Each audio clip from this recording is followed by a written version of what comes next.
दोस्तों इस वक्त दुनिया की सबसे बड़ी खबर है कि अमेरिका ने वेनेजुएला पर अटैक कर दिया है, हमला कर दिया है। US has confirmed that its military has carried out a large-scale operation in Venezuela.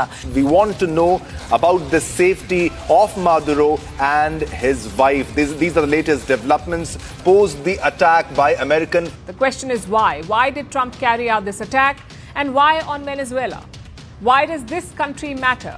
दोस्तों अमेरिका ने दुनिया में फिर से एक जगह पर डेमोक्रेसी टाइट कर दी। आपको तो पता ही है कि जब अमेरिका दुनिया में कहीं भी डेमोक्रेसी बचाने जाता है तो वो देश अपनी जान बचाने के लिए भागने लगता है। वेनेजुएला में भी यही हो रहा है। इस वीडियो में हम उसी के बारे में बात करेंगे और ये भी जानेंगे कि आखिर क्यों अमेरिका वेनेजुएला के पीछे पड़ा हुआ है, दुनिया क्यों अमेरिका के इस खूनी खेल पर चुप है और कैसे दुनिया के अंदर एनर्जी कंजर्वेशन को लेकर चीन और अमेरिका के बीच एक बड़ी लड़ाई चल रही है। वीडियो पूरी देखना दोस्तों, सही लगे तो अपने दोस्तों तक शेयर करके चैनल को सब्सक्राइब करना। तो दोस्तों अमेरिका ने 3 जनवरी 2026 को वेनेजुएला की राजधानी काराकास के साथ उसके सदर्न इलाकों पर हवाई हमले किए। कम से कम 7 धमाके हुए हैं। अमेरिकी राष्ट्रपति डोनाल्ड ट्रंप ने दावा किया है कि निकोलास मादुरो और उनकी पत्नी को डेल्टा फोर्स ने पकड़ लिया है और उन्हें देश से बाहर ले जाया गया है। वेनेजुएला ने इसे इंपीरियलिस्ट इन्वेजन बताते हुए नेशनल इमरजेंसी घोषित की है। हमले लोकल टाइम के हिसाब से संडे तड़के 2 बजे सुबह शुरू हुए जो आधे घंटे चले। इसमें निशाने पर फोर्ट ट्यूना, मिरांडा एयरबेस, ला गुइरा पोर्ट, मिलिट्री हैंगर, एंटेना और कम्युनिकेशन टावर्स थे। कम उड़ान वाले फाइटर प्लेन, मिसाइलें और रॉकेट इसमें इस्तेमाल हुए। धुआं इतना उठा कि कुछ दिखा ही नहीं और इलाके की बिजली गुल हो गई। अमेरिका के इस हमले में मरने वालों और घायलों के नंबर अभी क्लियर नहीं है, लेकिन क्योंकि शहरी इलाकों पर हमला हुआ है तो लोगों की कैजुअलिटी ज्यादा हो सकती है। ट्रंप ने सोशल मीडिया पर कहा कि अमेरिका ने एक बड़ा हमला सक्सेसफुली किया जिसमें मादुरो पकड़े गए। यह ऑपरेशन ड्रग तस्करी, नार्को टेररिज्म और मादुरो पर $50 मिलियन इनाम से जुड़ा है। इसका प्लान क्रिसमस पर ही था, लेकिन मौसम की वजह से देरी हुई, जिसके बाद FAA ने वेनेजुएला एयरस्पेस बंद किया। अब इस हमले के बाद से मादुरो सरकार ने UN सिक्योरिटी काउंसिल बुलाने की मांग की है। अब क्योंकि वेनेजुएला में अमेरिका ने डेमोक्रेसी बचाई है तो कोई कुछ क्यों बोलेगा, है कि नहीं। वेनेजुएला के रक्षा मंत्री व्लादिमीर पाद्रिनो ने कहा कि अमेरिकी हेलीकॉप्टरों ने शहरों पर हमला किया। ईरान और क्यूबा ने इसकी निंदा की है।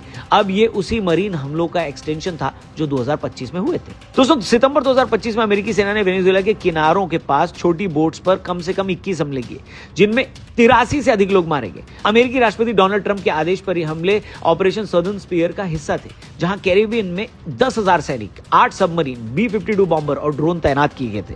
पहला हमला 2 सितंबर को हुआ जिसमें 11 लोग मरे। अमेरिका ने ट्रेन डे अरागुआ गैंग से जोड़ा। उसके बाद 15 सितंबर, 19 सितंबर और अक्टूबर में भी कई हमले हुए। यहां तक कि ये हमले प्रशांत महासागर तक फैले। अमेरिका का इन हमलों में ऑफिशियल बहाना ड्रग कार्टेल और नार्को टेररिज्म रोकना है। अमेरिका के रक्षा सचिव ने सोशल मीडिया पर कहा कि ये नार्को टेररिस्ट अलकायदा की तरह हैं। हम उन्हें ट्रैक करेंगे, शिकार करेंगे और मारेंगे। अब अमेरिका के इस दावे के सबूत बेहद लिमिटेड हैं। ये सब कुछ एक असम्पशन पे चल रहा है कि वेनेजुएला से अमेरिका में ड्रग्स आते हैं, लेकिन इसके कोई खास सबूत मिले नहीं। वेनेजुएला के राष्ट्रपति निकोलास मादुरो ने इसे स्टेट चेंज फॉर ऑयल का प्रयास बताया था। इसके बाद कल वाला ताजा हमला 3 जनवरी 2026 को काराकास में हुआ, जहां 7 धमाके हुए। अमेरिकी अधिकारियों ने मिलिट्री इंस्टॉलेशंस पर हमले की पुष्टि की। वहीं ट्रंप ने इसका कारण देते हुए बताया कि मादुरो नार्को स्टेट का किंगपिन है और उस पर $50 मिलियन का इनाम है। एक्सपर्ट्स के हिसाब से यह अमेरिका की कच्चे तेल की भूख और उसके इंपीरियल नेचर का हिस्सा है। दोस्तों अमेरिका दुनिया का सबसे बड़ा तेल कंज्यूमर है, लेकिन फिर भी उसके पास भारी कच्चे तेल की कमी है। गल्फ कोस्ट रिफाइनरीज वेनेजुएला जैसे भारी तेल पर निर्भर है, जो मेक्सिको और कनाडा से घट रहा है। वेनेजुएला के पास 300 billion barrel crude oil reserve है, जो दुनिया में सबसे बड़े हैं। यह अमेरिका के 10 गुना है। ट्रंप ने 2023 में वेनेजुएला को वापस लेने की बात भी कही। इसका एक कारण यह भी है कि चीन 80% वेनेजुएला तेल खरीदता है, जो अमेरिकी इंटरेस्ट के खिलाफ है।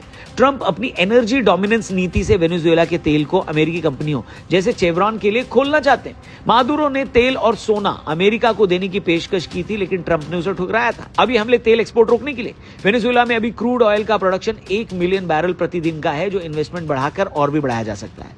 उधर अमेरिकी रिफाइनरियां हेवी ऑयल क्लिफ से जूझ रही है। वेनेजुएला के तेल भंडार को अगर अमेरिका अपने अंडर कर लेता है तो उसकी प्रॉब्लम सॉल्व हो जाएगी। कितना सिंपल है ना, है कि नहीं।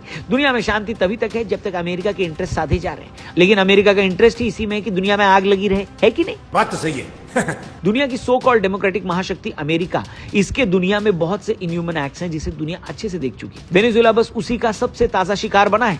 अमेरिका ने 200 से ज्यादा फॉरेन इंटरवेंशन किए हैं, जिसमें लाखों मौतें रजिस्टर हैं। 2003 में इराक के अंदर वेपन्स ऑफ मास डिस्ट्रक्शन के बहाने अमेरिका ने कई लोगों को मारा। उसका कहना था कि इराक में ह्यूमैनिटेरियन इंटरवेंशन की जरूरत थी। हाँ, क्यों नहीं। अब शैतान सिखाएगा कि इंसान कैसे बनते। नहीं, ये बड़ी अच्छी बात कही आप। ऐसे 2001 में अमेरिका अफगानिस्तान में घुसा, जहां 3000 से ज्यादा नागरिक मौतें बमबारी में हुई। ऐसे वियतनाम में लाखों लोगों को इसी देश ने मारा। वियतनाम के अंदर अमेरिका ने अपना सबसे गंदा और भद्दा चेहरा दिखाया और एजेंट ऑरेंज का इस्तेमाल किया। एजेंट ऑरेंज एक जहरीला हाइब्रिड मिक्सचर था जिसे अमेरिकी सेना ने 1961 से 71 के बीच वियतनाम युद्ध में जंगलों को बर्बाद करने और फसलें बर्बाद करने के लिए 1 करोड़ 10 लाख गैलन छिड़का था।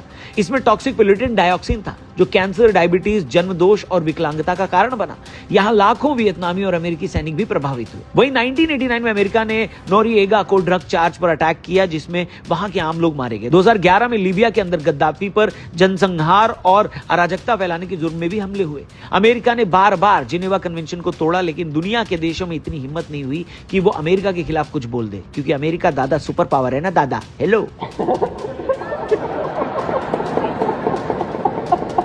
वेनेजुएला की बात करें तो वेनेजुएला अमेरिका के पीछे का इलाका है जहां ओरिनोको बेल्ट में 900 से 1400 बिलियन बैरल तेल मिलता है। इतना पास होने की वजह से कम लागत और गल्फ कोस्ट के लिए ये एक आइडल जमीन है। इसके साथ ही अमेरिका का कैरिबियन कंट्रोल और चीन रूस को रोकना भी उसकी प्लानिंग का हिस्सा है। मादुरो से अमेरिका की चिढ़ का एक और कारण है। निकोलस मादुरो वेनेजुएला के राष्ट्रपति हैं। वो ह्यूगो चावेज के सबसे बड़े चेले हैं। चावेज ने गरीबों के लिए बहुत काम किया था, जैसे मुफ्त इलाज और पढ़ाई की व्यवस्था। मादुरो ने उनके रास्ते पर चलने का वादा किया है। अब चावेज 1999 से 2013 तक राष्ट्रपति रहे। उन्होंने तेल की कमाई से लाखों लोगों को घर, डॉक्टर और स्कूल दिए। ध्यान देने वाली बात यह है कि अमेरिका को वो दुश्मन मानते थे। मादुरो चावेज के साथ काम कर चुके थे और उनकी मौत के बाद वही सत्ता में आए थे। वो मादुरो चावेज को भगवान जैसा मानते हैं। अब सवाल यह है कि अमेरिका से ऐसी दुश्मनी क्यों? दरअसल वेनेजुएला अपने इलाके में अमेरिका को बड़ा भाई नहीं मानता। वो कहते हैं कि अमेरिका वेनेजुएला के तेल पर कब्जा करना चाहता है और सच भी यही है। वहीं वेनेजुएला रूस, ईरान और चीन का दोस्त भी है। जब अमेरिका ने तेल बेचने पर रोक लगाई तो ये देश मदद में सामने आए। चीन ने बहुत सारा कर्जा दिया और बदले में तेल लिया। रूस ने वेनेजुएला को हथियार जैसे जेट और मिसाइलें भेजी।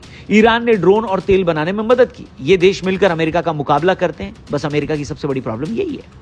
दोस्तों, ग्लोबल जियोपॉलिटिक्स में यह हमला एक बड़ा इवेंट है। यूएन सिक्योरिटी काउंसिल ने वेनेजुएला की शिकायत के बाद से रूस और चीन जैसे देश उसके समर्थन में आ सकते हैं। एक्सपर्ट्स का यही डर है कि जब इतनी ताकतें सामने आती हैं तो आपस की लड़ाई सीधे वर्ल्ड वॉर बन जाती है। वहीं इसके अपने कारण हैं। कोलंबिया और ट्रिनिडाड भी इससे नाराज हैं, लेकिन वे बेचारे नाराजगी के अलावा अमेरिका का कुछ उखाड़ सकते नहीं।